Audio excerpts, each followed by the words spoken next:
Dreamscape presents Aired Lines by Magan Vernon. Narrated by Meghan Kelly and Shane East. Chapter 1.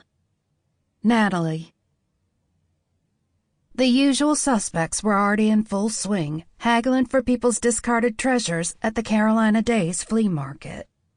Some antique dealers, older couples, then me, the recent college grad with a master's in history and nothing to show for it.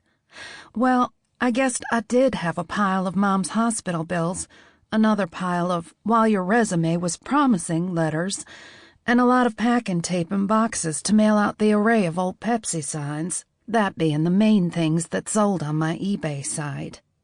Plopping down at a table near a row of food trucks, I set down my bag of the day's finds and hooked my phone up to the free Wi-Fi from the barbecue cart. Hopefully some of this stuff is worth something, I muttered and dug into the bag I made out of an old high school band t-shirt. The first thing I pulled out was a Georgian vase I'd been able to persuade a man to sell me for $5. The only thing that could potentially have some real historic value if it really was from England and as old as the hand-painted style seemed to indicate. I took a few photos of the vase from different angles and made sure to get a nice picture of the stamp on the bottom. Webley, England. Never heard of it, and I studied English history. Weird.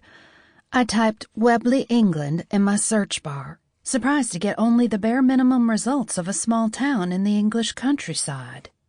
But the photos that accompanied the sites were like something straight out of a fairy tale, with fields of golden flowers and a charming town set in the shadows of a stone castle. If nothing else, adding the description of the town in the ad could help entice a buyer with wanderlust. Pulling up my site, I added the photos, then typed up a description. Georgian-style porcelain vase with hand-painted vibrant flowers reminiscent of the Webley, England countryside from where this vase originated.